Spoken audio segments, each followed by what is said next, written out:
प्रधानमंत्री नरेंद्र मोदी जी आज हरियाणा के चुनावी घोषणाओं के दौरे पर हैं। उम्मीद है कि अब हरियाणा आए हैं तो हरियाणा की जनता के कुछ सवालों का जवाब भी देते जाएंगे। हरियाणा की जनता यह जानना चाहती है प्रधानमंत्री जी कि साल 2015 में रेवाड़ी एम्स की घोषणा होने के बाद आज साल 2024 है। इसके बीच में आपने सिर्फ 2019 के लोकसभा चुनाव से पहले एम्स को याद किया और आंशिक बजट में एम्स का प्रस्ताव लेकर के आए। अब 2024 के लोकसभा चुनाव आ गए हैं, अब फिर आपको रेवाड़ी का एम्स याद आ गया है। पहला नींव का पत्थर रखने के लिए बताया जा रहा है कि आज आप वहां पर पहुंच रहे हैं।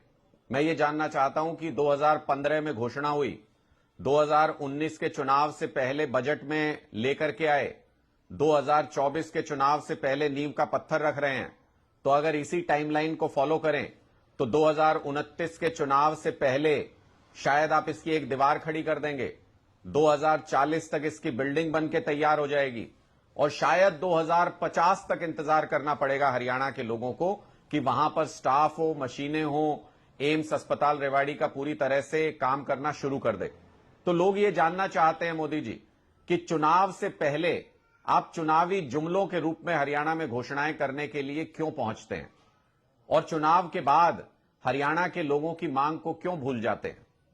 रेवाड़ी के लोगों को वन रैंक वन पेंशन की आपकी घोषणा भी याद है।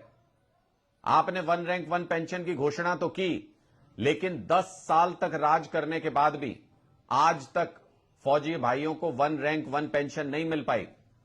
97% फौजी भाई आज भी वन रैंक वन पेंशन मांग रहे हैं। सिर्फ 3% लोगों को आपने वन रैंक मल्टीपल पेंशन देने का काम किया।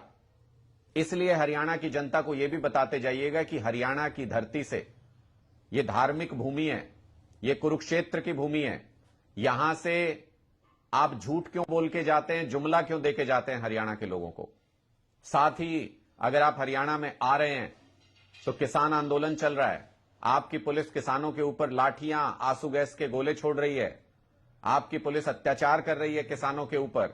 आप 2 दिन के विदेश दौरे पर थे, इसलिए शायद एमएसपी गारंटी कानून जो आपका ही किया हुआ वादा है 2 साल पहले का, उस पर आपने अभी तक कुछ नहीं बोला।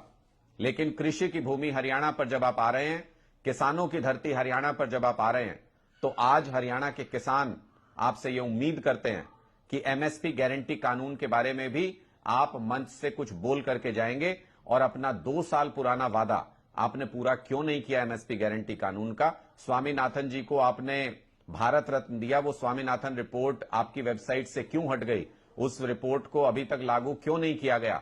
इन सारे सवालों के जवाब भी हरियाणा के लोग जानना चाहते हैं। आज आप हरियाणा में हैं तो हरियाणा के लोगों के इन सवालों का जवाब भी जरूर दीजिएगा प्रधानमंत्री जी।